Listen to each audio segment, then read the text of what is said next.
Eu convido os irmãos a abrirem a palavra do Senhor no texto de Marcos, Evangelho de Marcos, capítulo 6.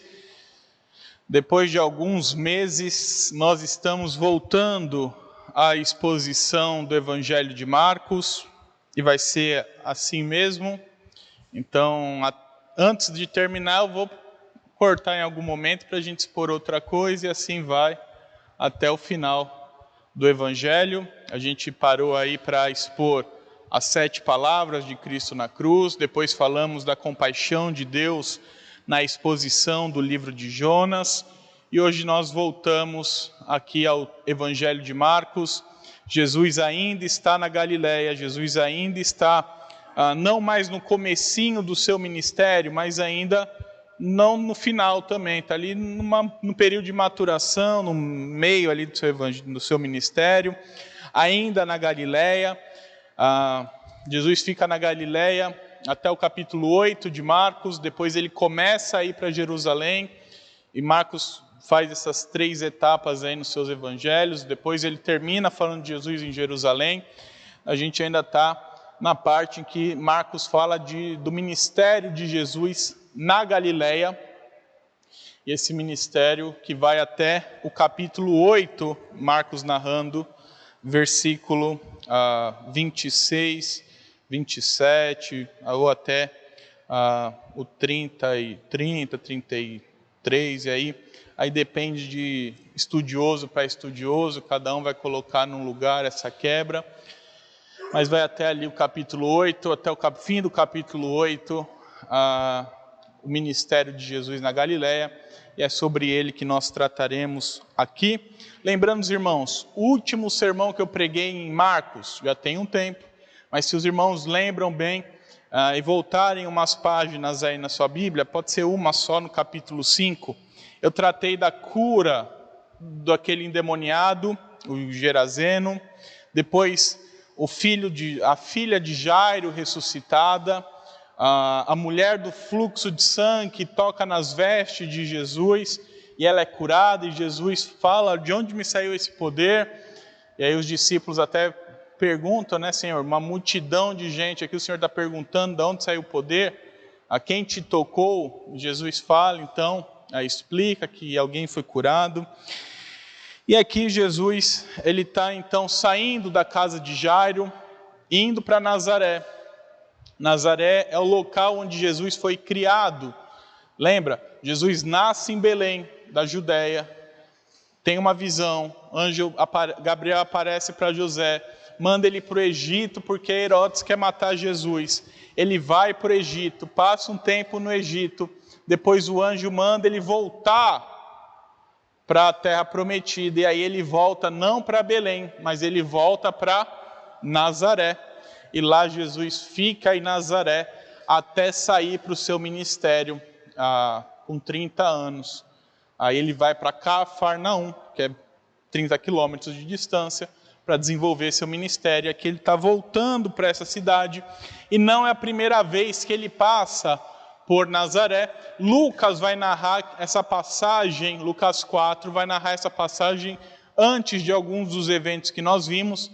E nessa primeira ida de Jesus a Nazaré, Jesus é perseguido pelo seu próprio povo. Então ele expõe o texto bíblico, ele abre o livro de Isaías, diz: hoje se cumpriu as Escrituras.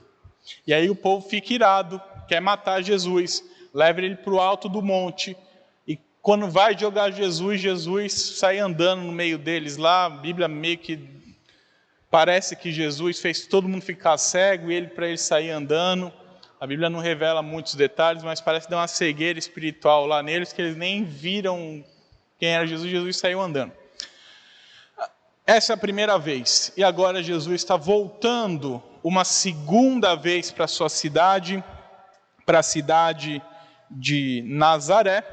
E essa cidade que já o rejeitou a primeira vez, mostra um contraste entre o capítulo 5 com o capítulo 6. Marcos vai trabalhar um contraste interessante de, olha, Jesus saiu para evangelizar as pessoas, e nós vimos no capítulo 5 demonstrações de pessoas com fé.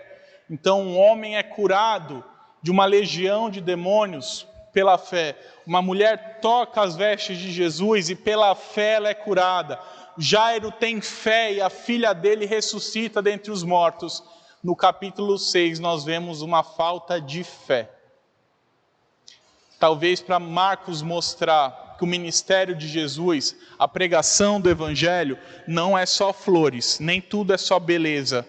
Há também momentos em que as pessoas rejeitam a pregação pela incredulidade do coração, pela falta de fé, simplesmente. Então, dito toda essa memória para a gente voltar, convido você a abrir a sua Bíblia em Marcos capítulo 6, do verso 1 ao verso 6. Marcos 6, do 1 ao 6.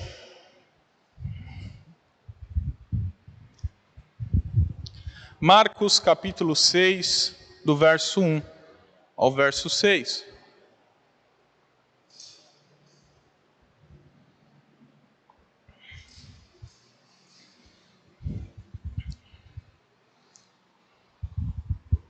Diz assim a palavra do nosso Deus: tendo Jesus partido dali, foi para a sua terra, e os seus discípulos o acompanharam. Chegando no sábado, passou a ensinar na sinagoga, e muitos, ouvindo-o, se maravilharam, dizendo: de onde vem a este estas coisas? Que sabedoria é esta que lhe foi dada? E como se fazem tais maravilhas por suas mãos?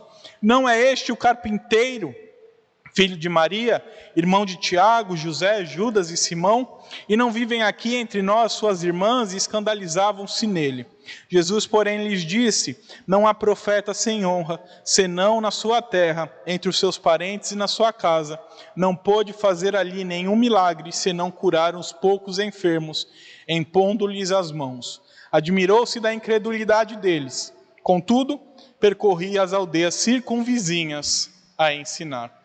Oremos mais uma vez. Pai Santo, tua palavra foi lida e será exposta nessa noite. Que o Senhor fale aos nossos corações e que saiamos daqui mais parecidos com teu Filho Jesus. É a nossa oração. No nome de Jesus. Amém. As Escrituras nos apresentam a história de um homem que pregou o Evangelho, pregou a palavra de Deus na sua época, justo, que viveu numa época de maldade e corrupção, e que nós vimos durante as últimas semanas na EBD, conhecido como Noé. E a Bíblia diz que Noé, Deus, a gente conhece a história, Deus manda Noé construir a arca, Noé demora 100 anos para construir a arca. O que Gênesis não nos conta, mas Pedro nos conta, que durante os 100 anos, Noé pregou para aquelas pessoas. Durante 100 anos, Noé anunciou do dilúvio para aquelas pessoas. Durante 100 anos, Noé pregou a palavra de Deus para aquelas pessoas. E nós vemos que as pessoas, das mais íntimas, as que nem o conheciam, todas o rejeitaram. Todas rejeitaram a palavra de Noé. Todas negaram aquilo que Noé tinha para pregar. Todas preferiram não dar ouvidos à pregação de Noé. E a história nos conta que essas pessoas incrédulas e sem fé, então padeceram por conta dos seus pecados com o dilúvio. Morreram depois de 40 dias de chuva intensa.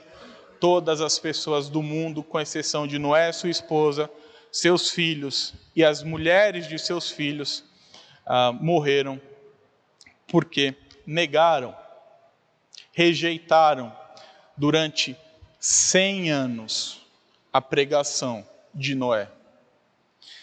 Não foi um dia, não foi uma vez, não foi um ano pregando, não foi uma década pregando e sendo rejeitado, foi uma centena de anos, um século pregando o Evangelho, 100 anos pregando o Evangelho, ou pregando a palavra para aquelas pessoas, pregando aquilo que Deus tinha alertado a Noé, e sendo rejeitado por elas. Algo parecido acontece aqui nesse texto, que Jesus está ensinando o Evangelho, porém os seus conterrâneos, familiares, também o rejeitam e demonstram uma falta de fé nele.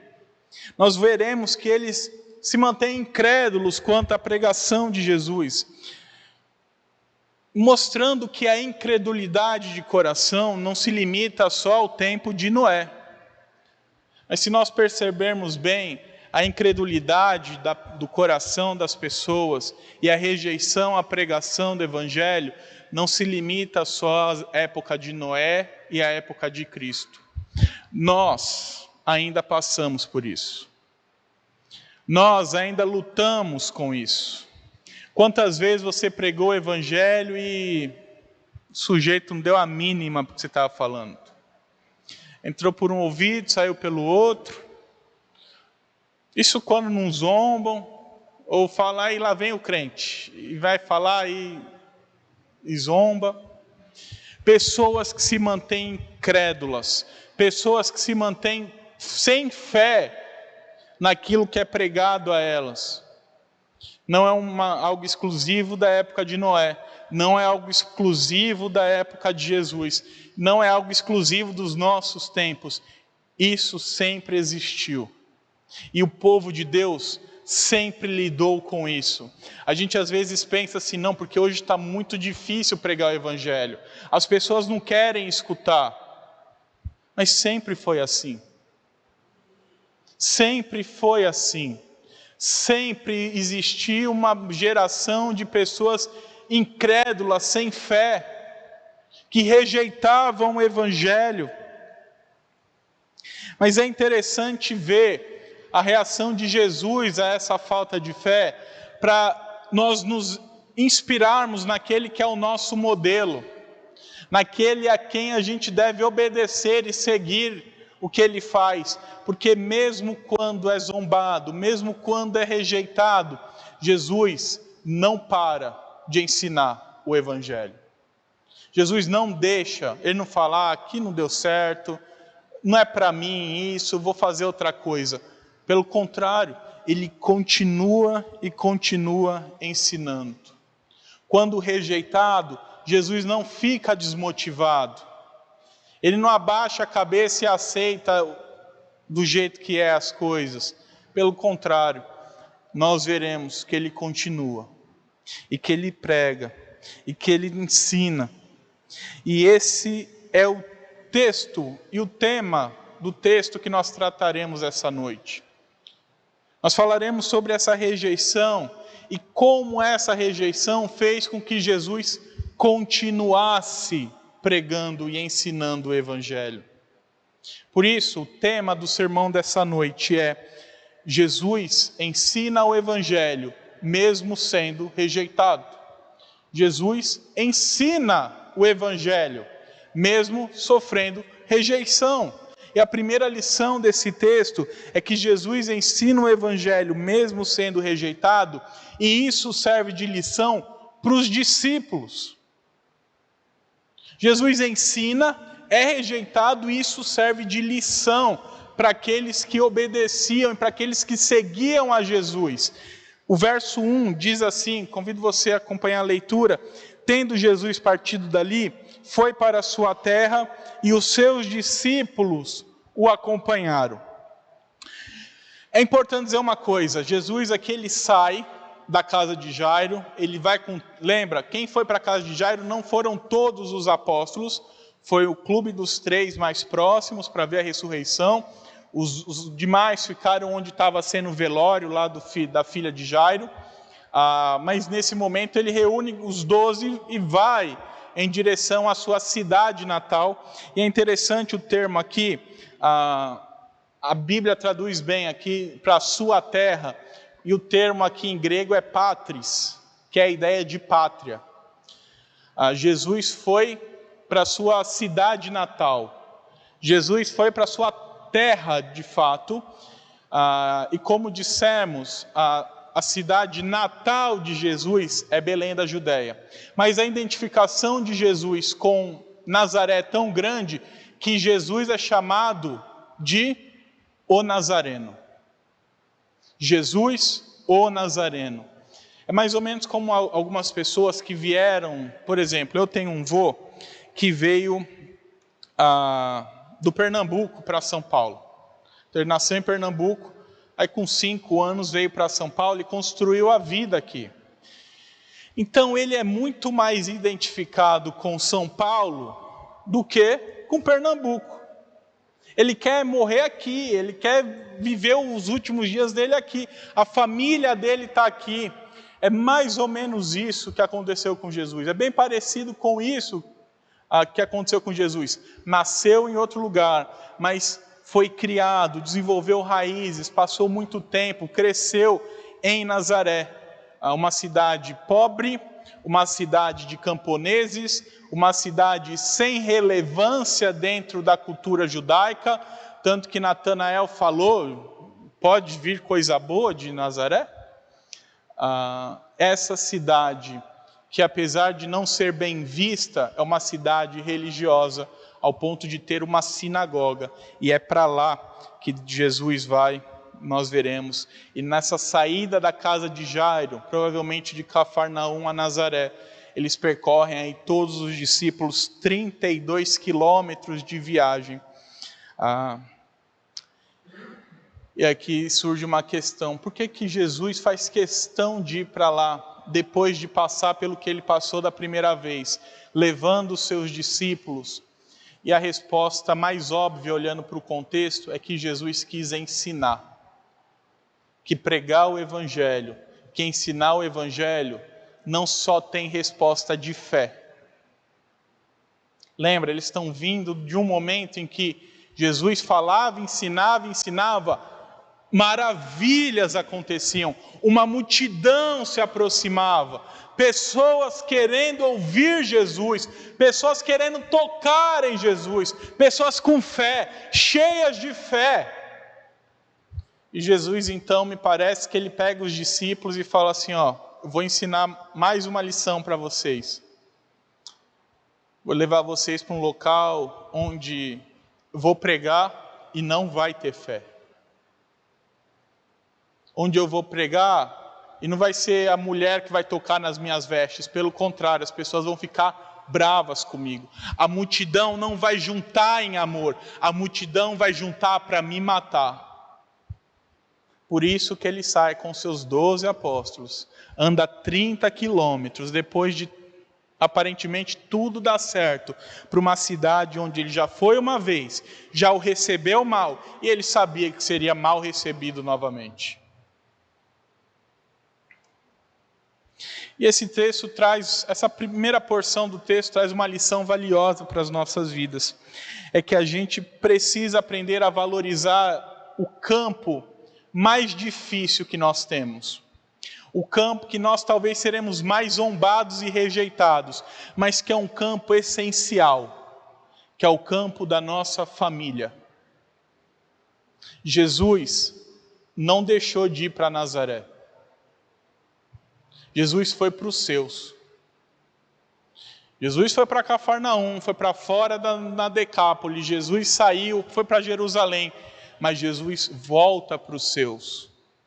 E Jesus prega o Evangelho para os seus amigos, para as pessoas que viram ele crescer. Jesus passou 30 anos lá, as pessoas viram Jesus, tinha gente lá, os mais idosos provavelmente viram Jesus de bebê aos 30 anos. É para esses que Jesus foi.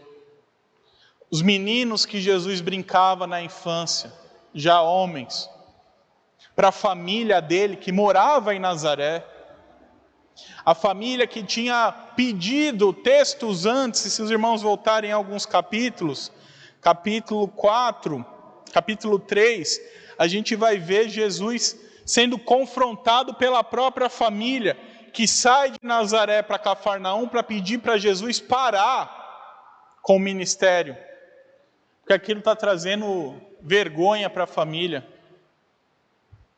É para esse povo que Jesus volta para ensinar o Evangelho mais uma vez. E meus irmãos, são para os nossos que nós precisamos, às vezes, voltar a atenção. Mais de uma vez. Só Deus sabe o quanto você já falou do Evangelho para os seus filhos, para a sua família, para a parentada, para os amigos. Só Deus sabe o quanto você já foi zombado, ignorado, maldito. Maldito no sentido de as pessoas falarem mal de você. Mas isso não é motivo para nós abandonarmos essas pessoas. Muito pelo contrário. Nós precisamos fazer como Jesus fez. Voltar para os nossos. Pregar o Evangelho para as pessoas que são da nossa família. Para os nossos filhos, para os nossos netos, para os nossos bisnetos, tataranetos, para os nossos pais, para os nossos amigos. Pregar o Evangelho para essas pessoas. Pessoas que sabem exatamente quem você é. Que viram cada tropeço que você deu. Que viram cada mancada que você deu. Que viram cada besteira que você já falou. Cada momento da sua vida. É para essas pessoas que nós precisamos voltar nossas atenções. E sem medo, ensinar o Evangelho para essas pessoas.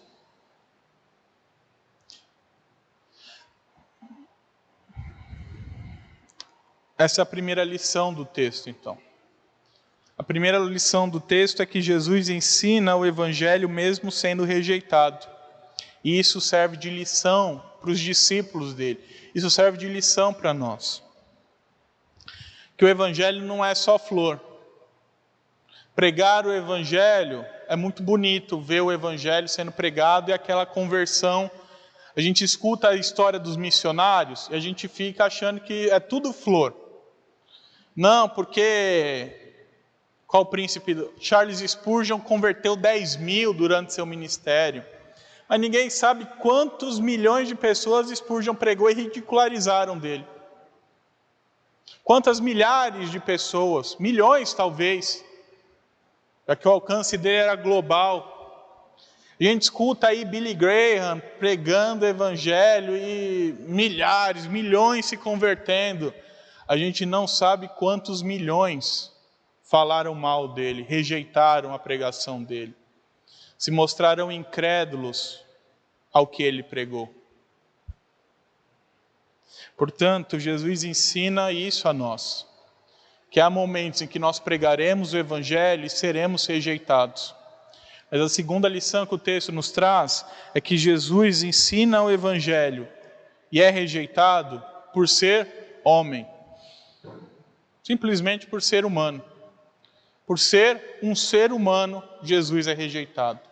Do verso 2 ao verso 4, o texto diz: chegando no sábado, passou a ensinar na sinagoga, e muitos ouvindo se maravilhavam, dizendo: de onde vêm estas coisas, que sabedoria é esta que lhe foi dada, e como fazem tais maravilhas por suas mãos? Não é este o carpinteiro, filho de Maria, irmão de Tiago, José, Judas e Simão? E não vivem aqui entre nós suas irmãs? E escandalizavam-se nele. Jesus, porém, lhes disse: não há profeta sem honra, senão na sua terra, entre os seus parentes e na sua casa.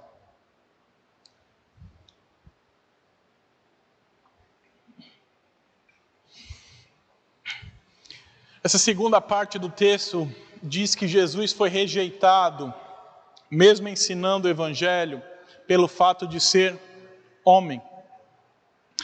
Isso porque Jesus começa a ensinar na sinagoga, é costume de Jesus ir às sinagogas lá, povo religioso. Jesus se aproveitou disso, foi até a sinagoga, e na sinagoga o mestre levantava, lia a palavra, expunha o Antigo Testamento. Jesus faz isso, e as pessoas iam à sinagoga, já que era impossível às vezes ir ao templo, ia à sinagoga para orar, louvar, muito parecido com o que é o nosso culto aqui, e receber a instrução da palavra.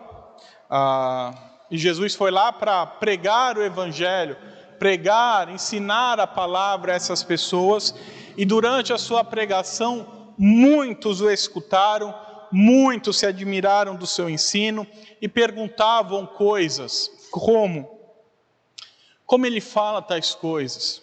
Que sabedoria é essa? Como ele faz as obras maravilhosas? Interessante, aqui Jesus não fez obra maravilhosa nenhuma ainda. Como eles sabem disso tudo? Fofoca corre em todos os lugares do planeta desde sempre. Então Jesus está fazendo em Cafarnaum, algum fofoqueiro foi contar para o resto. Fala, olha só, não sabe o que o cidadão aí de Nazaré está fazendo lá mais para cima. E foi anunciar, falou, olha, tem um rapaz aí, um carpinteiro que está... E aí eles estão vendo com os próprios olhos essa pessoa cheia de sabedoria, cheia de obras maravilhosas, de obras poderosas. E admirando-se do ensino de Jesus, elas começam a questionar essas coisas, como o texto diz no verso 2, que sabedoria, como fazer... Até que no verso 3 muda e eles começam a fazer umas perguntas tentando diminuir Jesus. E a pergunta, como ele tem tudo isso? Como ela tem essa sabedoria? Como ele tem essa sabedoria? Como ele faz essas coisas? Como ele é poderoso? Mas ele não é o carpinteiro? Ele não é o carpinteiro? Basicamente sim. Ele não é o carpinteiro que estava aqui até outro dia? A mãe dele não é Maria? Simão, Judas, José, Tiago, não são irmãos dele também? Como diz aí no verso 3, Tiago, José, Judas, as irmãs não vivem aqui também? E a palavra diz que isso fez com que eles se escandalizassem, e o termo é que eles pecaram contra Deus, por verem Jesus fazendo essas coisas. E é importante dizer que essa inveja não é, se a gente pode dizer assim, não é simplesmente uma inveja, mas é motivada pela falta de fé deles e principalmente pelo fato de Jesus ser um deles. O fato de Jesus ser um carpinteiro não é tão relevante assim. Por quê? Porque já existiu antes de Jesus um carpinteiro que era mestre da lei.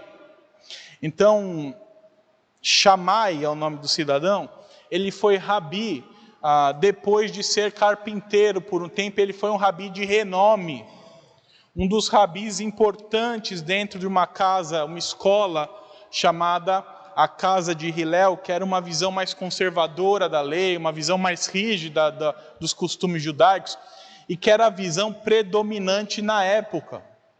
Então esse homem era famosíssimo e era carpinteiro, foi carpinteiro e depois mestre da lei. Então não foi o fato de ser carpinteiro que fez Jesus não ser ouvido. Não era ciúme por ele ser carpinteiro e os outros não.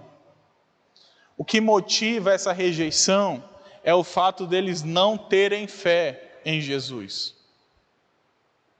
Estarem vendo ali um homem, não crendo que aquele ali não é só o filho do carpinteiro, é o Filho de Deus. É o Deus encarnado. E é importante dizer que Jesus era e foi carpinteiro naquela cidade. E carpinteiro é mais do que alguém que trabalha com madeira, como a gente entende. Carpinteiro era responsável por várias coisas. Tanto que o termo carpinteiro nem é o termo que aparece aqui. O termo que aparece aqui é, literalmente traduzindo, é gerador. Fazedor de coisas. Fazedor. Tanto que esse verbo é usado depois para se referir a quem gera filhos. Então, olha, eu gerei um filho. Esse é o verbo. O mesmo verbo que é usado aqui para... palavra usada aqui para carpinteiro, mas é gerador. E a ideia de carpinteiro é de alguém que trabalhava com madeira, com pedra, com metal, com chifres, com várias coisas. Então, Jesus, mais do que um carpinteiro, ele era uma espécie de pedreiro moderno. Já viu pedreiro? Pedreiro não é só quem coloca bloquinho um atrás do outro. Não, pedreiro vai, mexe com hidráulica, às vezes mexe com elétrica, pinta, faz tudo. Essa era basicamente a função de um carpinteiro na época. Justino Mártir, que viveu no segundo século, entre 150 depois de Cristo, ou seja, uns 120 anos depois de Jesus, diz que o costume de Jesus era trabalhar como carpinteiro entre os homens, fazendo arados e juntas de bois. Então, Jesus trabalhava construindo coisas para os camponeses. A cidade de camponeses, Jesus construía as coisas para eles. Olha, era basicamente assim: ô Jesus, eu preciso arar um campo ali, tem como fazer uma ferramenta? Jesus fazia. Ah, Jesus, preciso juntar os bois aqui para passar a ferramenta lá e tratar o solo para eu plantar. Tem como fazer aí a junção? Jesus fazia. Esse era o trabalho de Jesus, segundo a tradição da igreja. Justino Mártir traz isso. Tanto é assim que desde cedo se zombavam da profissão de Jesus. Os pagãos tentavam zombar da profissão de Jesus, então algumas pessoas da igreja começaram a criar profissões para Jesus que não era. Por exemplo, Ambrósio disse que Jesus era um construtor, um arquiteto. E não era. Jesus era um simples carpinteiro daquela cidade. O carpinteiro daquela cidade que aprendeu com José o ofício, porque José era carpinteiro. E o fato de José não ser mencionado aqui, muito diz que talvez a José já estava morto nessa altura do campeonato, então só estava Maria e os filhos dos dois. Mas Mateus 13:55 associa Jesus a carpinteiro, falando: olha, mais do que perguntar, ele não é o carpinteiro? Perguntam, ele não é o filho? Ele não é o carpinteiro, filho do carpinteiro? Alguns manuscritos trazem também, mas Mateus traz isso no seu texto. E é interessante ver que os irmãos de Jesus não fazem nada quanto a isso. Provavelmente estavam lá, estavam na cidade, estavam lá, e nenhum dos quatro faz nada. Nem as irmãs, nem a mãe, nem fala, não fazem nada, porque a Bíblia diz que esses homens só se convertem depois da ressurreição de Jesus. Olha só, a família de Jesus só se converte a Cristo depois que Jesus morreu e foi para o céu. Ou melhor, para o novo céu e nova terra. Antes disso, eles eram incrédulos. Antes disso, eles não acreditavam em Jesus, eles não tinham fé em Jesus. E para ficar claro aqui, esse povo todo citado eram filhos de Maria com José, tá? Não era primo, não era filho de José do antigo casamento, não, era filho de José com Maria. Maria teve Jesus virgem e após ter Jesus, Maria e José foram um casal normal e, como um bom casal de judeus, tiveram filho a todos os gostos aí. Então, tiveram os 4 homens e vai saber lá quantas mulheres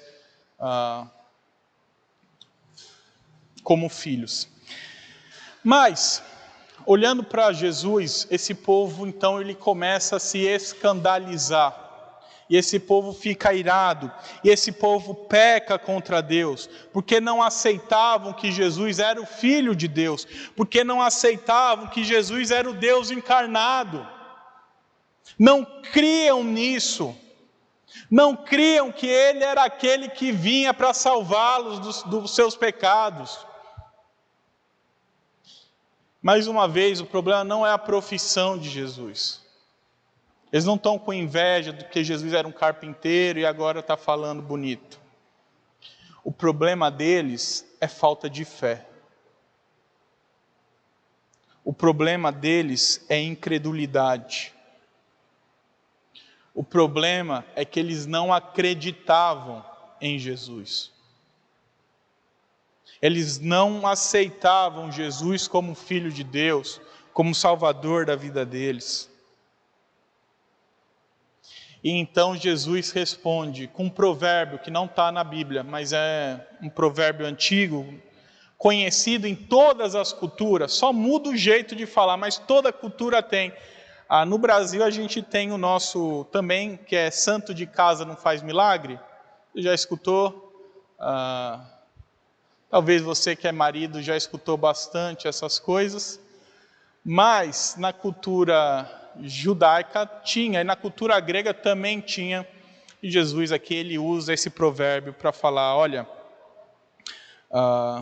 versículos 4, não há profeta sem honra, senão na sua casa. Em outras palavras, Jesus está dizendo, o profeta na sua casa não tem honra nenhuma. Não tem dignidade nenhuma, não recebe nada. E é interessante porque Jesus já tinha dito isso também de Jerusalém, em João 4, do verso 44 ao verso 45. E esse trecho traz lições para as nossas vidas. E a primeira é que, muitas vezes, meus irmãos, será difícil pregar o Evangelho para aqueles que são próximos a nós. Seja família, seja amigos. Mas isso não deve tirar o entendimento de que mesmo que eles neguem, nós devemos fazer como Jesus, ir e pregar. Não é a primeira vez que ele prega em Nazaré, como eu falei, mas ele sabia da necessidade de pregar o Evangelho para essas pessoas. Outra lição, não é o seu conhecimento que impede a sua família de se converter. Não é o quanto você é bom ou não. Jesus é perfeito e eles não se converteram. O problema é falta de fé. O problema da sua família, da minha família, da família de Jesus é o mesmo: incredulidade de coração. Não é se você soube falar bem as palavras. A gente às vezes fica querendo se culpar. Não, porque se em 1962 eu tivesse levado ele para a igreja e não deixado ele na festa, hoje ele estava na igreja. Ou se quando eu era adolescente eu tivesse insistido mais, hoje ele estava na igreja e não no mundo. Ou se eu fizesse tal coisa, a gente fica se culpando. E o problema não está em nós. Claro que a gente tem que fazer o melhor. Isso não é desculpa também para você fazer qualquer coisa. Mas às vezes o problema não é você. Às vezes o problema é a falta de fé. Jesus fez tudo certo. A perfeição de Jesus não é só no ministério dele. A perfeição de Jesus é a vida inteira dele. Até hoje ele é perfeito. Sempre foi perfeito. E mesmo vendo aquela perfeição toda, eles negaram. Eles rejeitaram porque eles não tinham fé. Então o problema, meus irmãos, não está em você. O problema está na falta de fé e no coração incrédulo que os nossos familiares têm. E por isso nós precisamos pregar o Evangelho, porque a fé vem pelo ouvir, e o ouvir a palavra. Por isso que a nossa pregação não pode se limitar a uma, duas vezes, toda vez, tem que ser chato. Se eles acharem chato, o problema é deles, a gente sabe o que é bom, eles não sabem. Jesus sabia o que Nazaré precisava, eles não sabiam o que precisavam. Tem que falar. E saiba de uma coisa, às vezes você será zombado no primeiro momento, às vezes você será rejeitado no primeiro momento, às vezes negarão o que você falará, mas saiba, nenhuma vez que você pregar, volta vazio a semente que você plantou. Você não sabe quando Deus vai fazer a colheita. Às vezes você não vai estar vivo. Jesus pregou o Evangelho para a família foi se converter quando ele foi para o novo céu e nova terra. E aí a gente vê um Tiago, líder da igreja, líder, pilar da igreja. Paulo chama Tiago de pilar da igreja. Entende? Paulo está dizendo assim, ó, sem Tiago a igreja cristã não é o que era. Um homem que até a morte de Cristo nem cria no próprio irmão. Eu lembro sempre a história do seu Silvio lá em São Vicente, que era diácono. O pai dele foi presbítero, o seu Silvio já faleceu no período da Covid.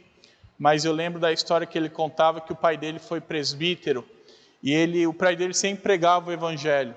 E o pai dele morreu, o seu Silvio não estava na igreja. Tempos depois, seu Silvio foi lá, converteu e foi para a igreja, virou diácono e hoje está lá com o pai no céu. Você não sabe os tempos de Deus. A certeza que Deus nos dá é que nada do que fazemos é vão para Ele. Tudo que você faz para Deus tem fruto. Nada é vão. O trabalho para Deus nunca é vão. A pregação do Evangelho nunca é vão. E mesmo que zombem, mesmo que rejeitem, sempre dá frutos. Talvez você não veja, mas sempre dá frutos. A história do seu Silvio é uma de milhares ou milhões de exemplos que há pelo mundo. Então, não deixe de pregar o Evangelho para sua família. Não deixe de anunciar as coisas de Deus para os seus amigos, para os seus familiares. Mesmo que eles zombem, mesmo que eles rejeitem, mesmo que eles não queiram nada. No tempo de Deus, Deus pode usar aquilo que você falou, entrar no coração deles e eles se converterem. Então, não deixe de pregar. Nós vimos então que Jesus nos ensina que o Evangelho às vezes traz rejeição. Nem sempre, às vezes traz frutos maravilhosos, mas às vezes traz rejeição também. Que o Evangelho precisa ser pregado e que o fato da gente ser humano faz com que o Evangelho seja negado por essas pessoas. O homem Jesus foi negado aqui. O testemunho humano de Cristo, Deus homem, foi negado. Não é porque ele era melhor ou pior, ou mais digno ou menos digno. É simplesmente porque era um homem anunciando essas coisas. E assim é conosco também. Não é porque você é bom ou deixa de ser bom. É porque eles não têm fé no Filho de Deus. Esse era o problema, esse continua sendo o problema. Esse foi o problema lá em Noé, como a gente viu na introdução. Esse é o problema em Jesus, esse é o problema hoje, esse vai ser o problema até os fins dos tempos. Mas a terceira lição que o texto nos ensina é que Jesus ensina o Evangelho mesmo sendo rejeitado, a fim de cumprir a sua missão. Jesus ensina o Evangelho mesmo sendo rejeitado pelas pessoas, para cumprir a missão dele. Do verso 5 ao verso 6, o texto diz: não pôde fazer ali nenhum milagre, senão curar uns poucos enfermos, impondo-lhes as mãos. Admirou-se da incredulidade deles, contudo, percorria as aldeias circunvizinhas a ensinar. E a terceira parte do texto começa então com uma constatação por parte do evangelista Marcos. Marcos aqui faz uma constatação, não foi Jesus que ensinou. Marcos aqui, pelo testemunho de Pedro, Pedro era um dos apóstolos, Pedro narra os fatos para Marcos, Marcos registra o evangelho, e ele faz uma constatação que ninguém foi curado. Não teve obra miraculosa, a não ser alguns poucos que foram curados. Jesus impôs as mãos e foram curados. E é importante dizer uma coisa, que o fato de Jesus ser incapaz de realizar as obras por causa da incredulidade das pessoas, não significa que Jesus tem um poder limitado à vontade das pessoas. Não significa que Jesus faz só quando eu tenho fé. Ou só quando você tem fé. Não, Jesus é poderoso o suficiente para fazer em qualquer momento. Ele não precisa da sua autorização para fazer as obras. Ele não precisa você falar assim: olha Jesus, hoje eu estou com fé, traz essa cura aí por favor. Não precisa. Mas por que então que Marcos fala que a falta de fé deles fez com que Jesus não curasse mais pessoas.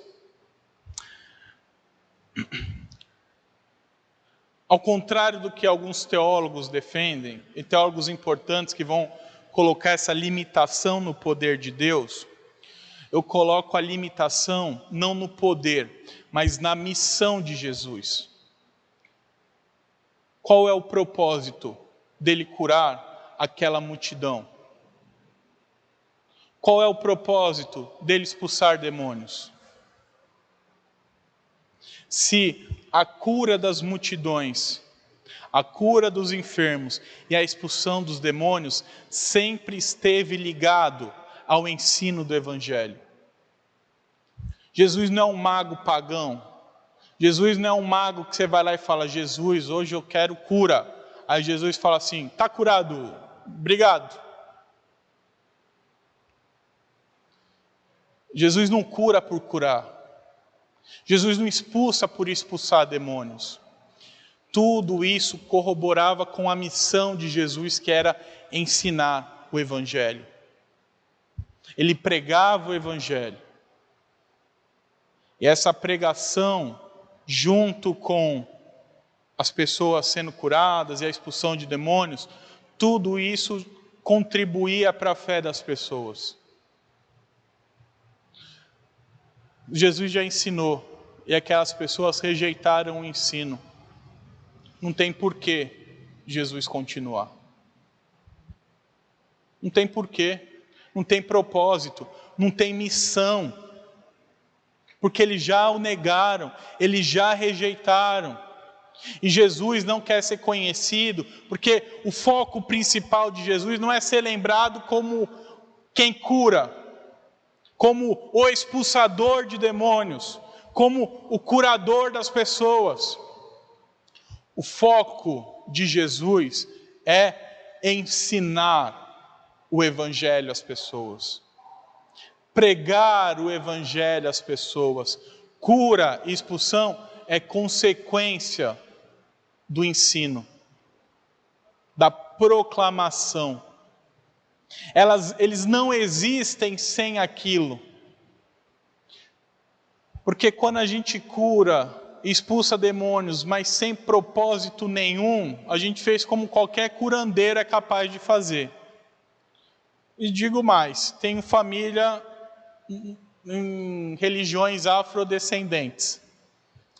Já vi demônio curar a pessoa. Já vi, esses olhos aqui testemunharam o fato. A pessoa recebeu o demônio e o demônio fazer cura. Cura não é sinal que a pessoa é de Deus ou não. Expulsar demônio, Jesus diz: olha, eu expulsei, parabéns, não vos conheço, apartai-vos de mim. Também não é sinal. A missão principal é propagar o Evangelho. E a propagação do Evangelho pode sim levar a ter curas, a ter sinais, mas essas coisas não andam sem o principal, que é o ensino de Cristo do Evangelho. Por isso que a limitação aqui não está no poder de Jesus. Jesus podia estralar o dedo e todo mundo ser curado. Mas Jesus ia estralar o dedo e curar todo mundo para quê? Não tinha propósito. Por isso que Marcos diz que por conta da falta de fé deles, Jesus não curou ninguém, a não ser umas poucas pessoas que ele estendeu a mão. Ainda assim teve graça, foi lá e estendeu a mão. E é interessante como a humanidade de Cristo aqui, o Deus homem, ficou admirado. E admirado não dá uma ideia boa, porque a admiração pressupõe coisa boa. Então você vê coisa boa e fica admirado. Mas é a ideia de alguém que ficou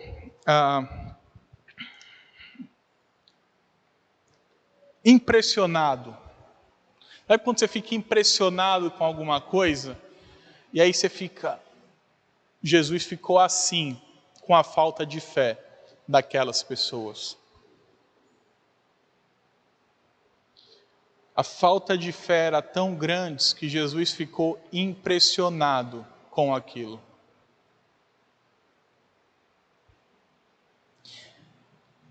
Mas Jesus não desistiu de pregar o Evangelho. o texto continua e termina dizendo que mesmo após a rejeição, a Bíblia diz que, contudo, Jesus saiu de Nazaré e começou a percorrer as cidades circunvizinhas, as cidades próximas, as cidades satélites, continuando a sua missão de ensinar o Evangelho para as pessoas, de ensinar que a salvação está nele e na obra dele. Isso que Marcos diz no verso 6, contudo percorria as aldeias circunvizinhas a ensinar. Se o ensino de Jesus é rejeitado em Nazaré, Jesus não abaixa a cabeça e se entrega ao derrotismo. Pelo contrário, ele levanta e vai para a próxima cidade pregar o Evangelho. Ele levanta e continua pregando o Evangelho. Ele continua a sua missão de levar o Evangelho para as pessoas. De levar a salvação para as pessoas. De levar a salvação dos pecados aos perdidos. Isso nos traz uma lição fundamental. É que mesmo quando somos rejeitados, nós devemos levantar a cabeça e continuar. Mesmo quando zombam de você pregando o Evangelho, você deve aceitar aquilo e continuar pregando o Evangelho. Ah, você zombou? Continua pregando o Evangelho. Porque foi isso que Jesus fez. E é isso que muitos de nós não fazemos. Nós muitas vezes escutamos um não, aí o outro não, aí o terceiro, e a gente fica assim, eu nem vou, que o não já tá lá. Aí fica aquela baboseira do não, porque se abrir a brecha, aí eu entro. Nunca existiu essa tal brecha. O que existiram foi pessoas, e sempre tiveram pessoas incrédulas, combatendo. Paulo converteu milhares de pessoas. A Bíblia estima que no fim da vida de Paulo, mais de 1 milhão de pessoas já tinham se convertido. A Bíblia não, alguns estudiosos estimam, melhor dizendo, que quase 1 milhão de pessoas já tinham se convertido. Então, muitos, fruto direto ou indireto da obra de Paulo e dos apóstolos. Mas quantos milhões também falaram não para o apóstolo? Teve cidade que ele literalmente foi apedrejado. Teve cidade que ridicularizavam ele. Atenas. O que Paulo fez? Foi para Corinto e pregou o Evangelho.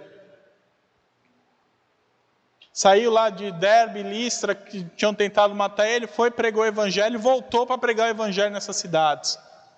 A gente precisa aprender a aceitar que pessoas rejeitarão o Evangelho, mas que isso não deve servir de desmotivação para a gente.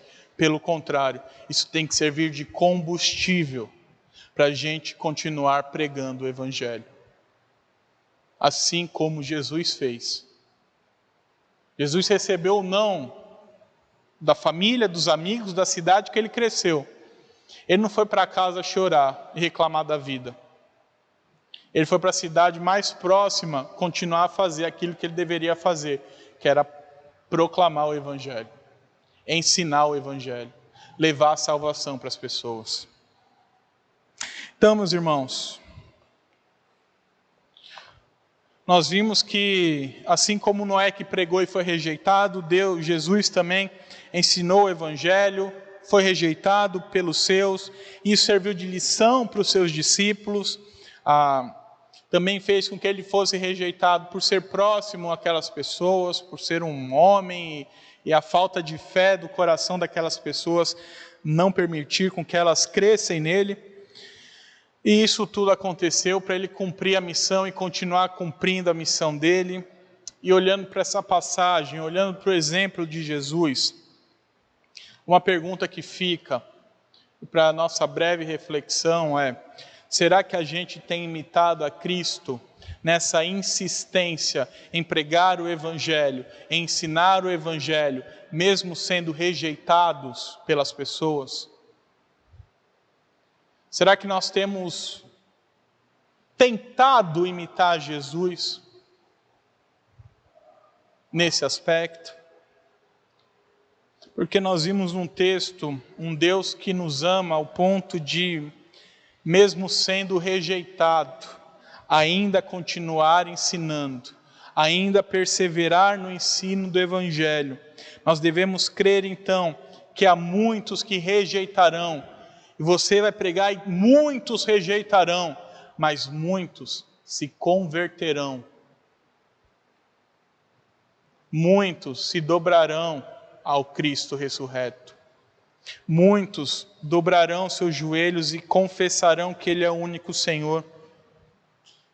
E as rejeições que nós recebermos não devem servir de desmotivação, pelo contrário, devem servir de, até certo ponto, alegria, porque nós estamos sendo rejeitados, como nosso Senhor foi. O problema é o que nós fazemos com essa rejeição. Se nós somos rejeitados e desistimos, erramos. Mas se somos rejeitados e continuamos mesmo assim, imitamos a Cristo. E fazemos aquilo que agrada o nosso Deus. Nós somos exortados a pregar com insistência o Evangelho às pessoas, em todo local, em toda hora, para levar salvação, que só o Evangelho pode proporcionar. Então a nossa missão, quando sairmos daqui, é proclamar sem medo. É proclamar sem pensar quem vai aceitar ou vai rejeitar. É proclamar para todas as pessoas, com a certeza de que muitos rejeitarão, mas ao mesmo tempo, muitos aceitarão. A gente às vezes só prega com uma certeza, que a pessoa vai rejeitar, mas não é isso que Jesus ensina. Jesus ensina a gente a pregar com a certeza de que muitos rejeitarão e muitos se renderão ao senhorio dele. E você será testemunha de Deus para levar a salvação para as pessoas através da sua pregação. Para levar o amor de Deus às pessoas através da sua pregação. Para levar a salvação às pessoas, o Evangelho às pessoas através da sua pregação. E assim, livrá-las do inferno e da eternidade no lago de fogo e enxofre e conduzi-las para a salvação eterna, para o novo céu e nova terra, para a habitação perene junto do nosso Senhor e Salvador, Jesus Cristo.